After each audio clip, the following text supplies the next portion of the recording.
Hey, everybody.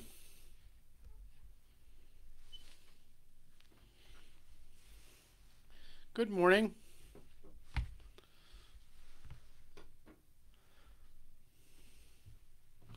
Good morning, everybody. How are you?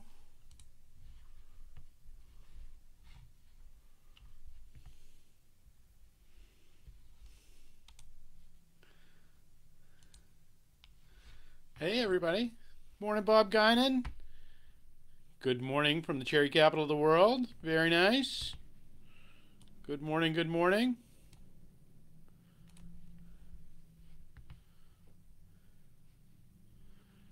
I'm trying out a new software this morning. How's the video look for everybody? Anybody can tell me that? Good morning, everybody. Hey, good morning, Donna. How are you? Irene, good morning. Sandra, how are you? Great day here, but cool. Same here. Very much so. Cecile, how are you? Great to see you. That so good to see everybody. Yep. How are you? How are you? I have missed you. How's everybody doing? Good. Looks nice and clear. Good. Thank you. I appreciate that. Good morning, everyone.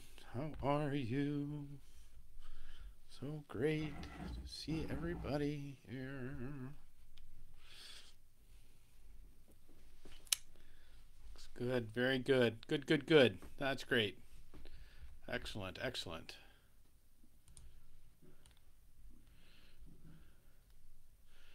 So great to see everybody. I have missed everyone. Good morning, Linda. Nice. Good morning.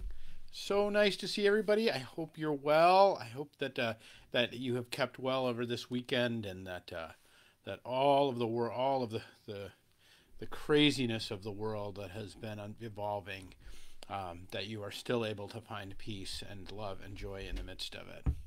So, welcome, welcome, everybody. It is so good to see you here. So, we are on this way to on the second day of June, 11/11. Here we are. Hey, Bonnie, how are you? And we come in the midst of a world that has, uh, uh, in many ways, I think, lost its way. That we find ourselves in a fight, and so I want to tell you, and and I think as people of faith or people in all of this, we struggle of how to what is it that we're supposed to do, how is it that we're supposed to be in this fight, and it's such a gift to see Robin here. Robin Carden is here. I want to share with you a story that I mentioned it in my sermon on Sunday. So if you heard that, you'll have heard parts of the story. But I also want to give you a bit of the rest of the story behind this. And that I want to offer it to you as a way of how we might be in these days. Because to me, the first thing about knowing that you're in a fight is knowing that you're in a fight. That it's so hard that to know that this is a time of struggle, and to admit that to ourselves, and to know that we are in the midst of struggling to bring peace, to bring joy, to bring order to this world, and in so many different ways. So it's so in this I so and it is the story that I told this weekend about Bob. And if you heard it, you remember this, that Bob was he was a tank commander at Anzio. Anzio was a beachhead in World War II. That in that beachhead, the Americans got a few miles in, and then all of a sudden, we're stopped and we're nearly pushed back into the ocean. The Germans brought in all manner of things. One of the biggest things they brought in were rail guns, were these massive guns that shot 2,000-pound projectiles into this little conclave of Americans as they were there. And in that little conclave of Americans, they would heave these huge rounds, and they were called the Anzio Express because they literally sounded like a freight train as they came in on the Americans. And so Bob was a young lieutenant commanding a group of tank destroyers. And the chaplain came through, and the word was spread, and they were going to have service. But the only place they could have service that was at all safely is underneath the tank destroyer. And so the chaplain at the time fished around in his pocket and brought out a little candle, and he lit the candle. And in lighting that candle, he began to say the words of institution of the communion rite. And if you know the words of institution, they begin with simply the story of Jesus. That's what they are. They're the story. They're called our invitation to remember. And so when we say these words, when it was evening, when Jesus took the bread and he blessed it and he broke it. And somewhere about in that point in the story, the Anzio Express began to come in. This 2,000-pound projectile was heard screaming over the head of the American forces and landed in this small group of clutched together men on the edge of the sea. And then that. And it hit so close to Bob's tank that it actually blew out. The shockwave blew out the flame. And in that blowing out of the flame and the dust that came down as a result of the explosion, the chaplain calmly took up the candle and relit it and said, "As I was saying, when it was evening, Jesus took the bread and he blessed it and broke it." You see, friends, and what I said on Sunday and what I want to offer you today, but also I want to offer you a little more, is that this task that we have before us is the task of relighting the candle. You see, I think that's what we're in. That's what the task of this fight looks like to us. As we look around the world and we look around people that we encounter, it's easy to see folks with big eyes and no smile. That folks are scared, we are worried, and we have rightly to be scared and to be worried. In the midst of cities blowing up, with rioting, in the midst of disease, in the midst of these big bombs that are coming down and hitting each one of us. And maybe not directly, but enough to blow out our candle sometimes. You know, Jesus said in the Sermon on the Mount, "You are the light of the world. A city built on a hill cannot be hid, and no one, after lighting a lamp, puts it under a bushel basket, but on the lampstand, and gives light to all the house.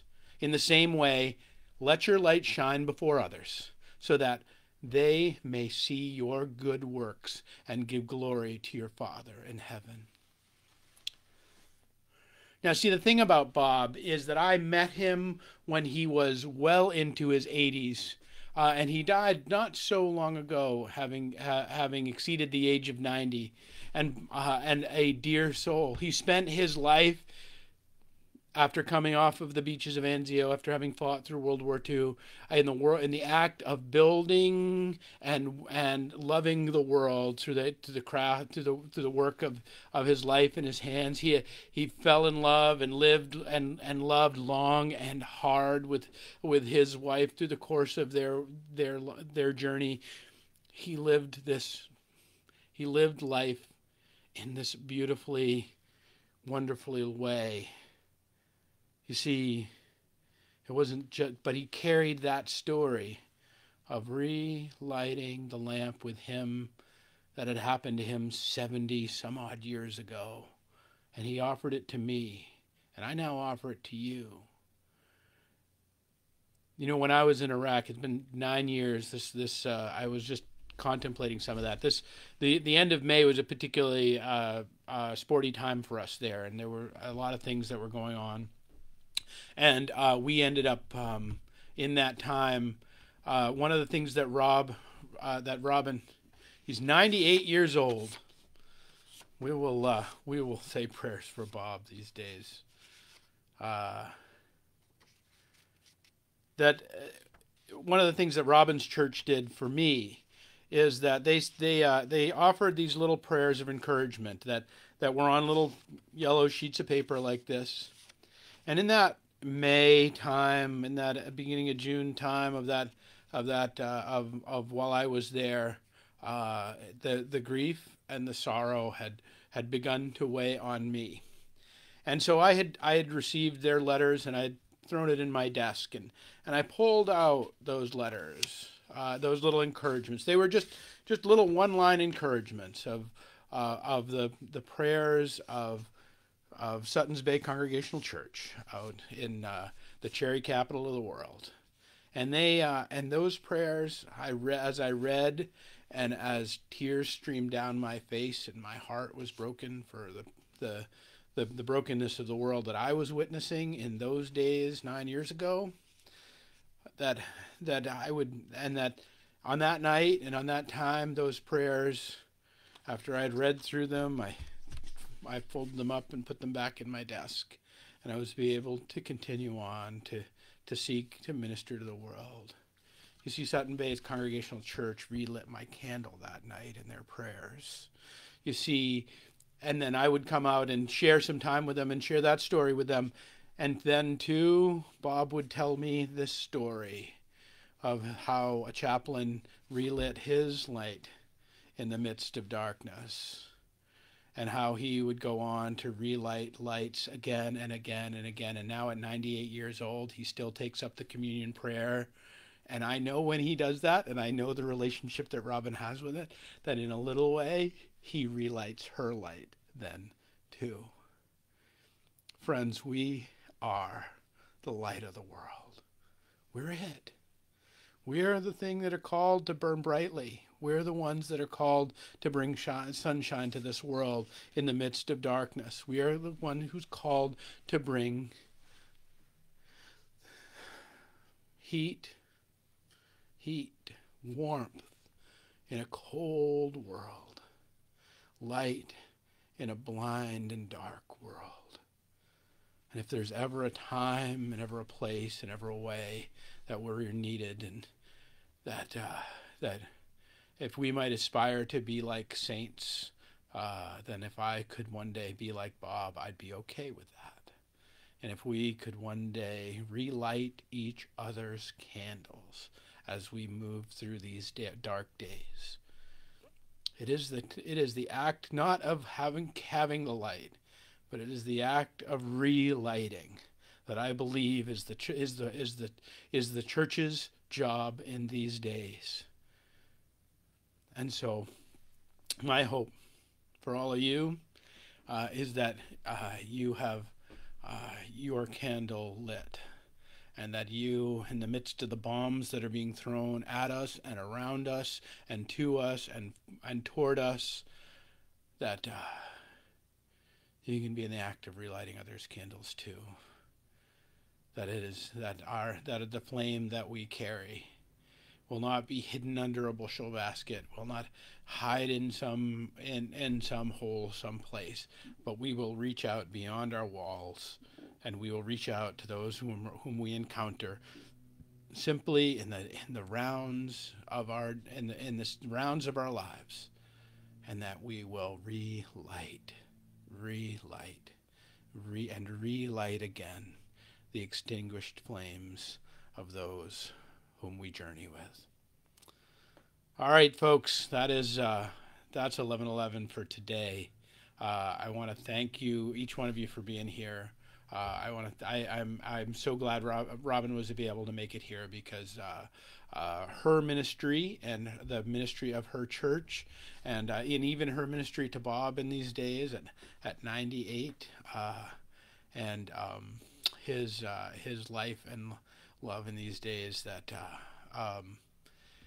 that we might be able to be that we might, and in Jesus' words, let our light shine before others, so that they may see your good works and give glory to your Father in heaven. We're in a world that needs that's known darkness, and so let us relight. All right, friends. Tomorrow we will pick it up again. We'll be off campus actually for the next 2 days, so we're going on field trips. I hope everybody has their permission slip signed and are doing well. We will have a glorious chance. So Tuesday, Wednesday, Thursday of this week we will be joining again. So it is such an encouragement to each one of you, that to see each one of your little faces here, and that we are in ministry and journeying through these days together. So I will see you soon, and do keep your candle lit.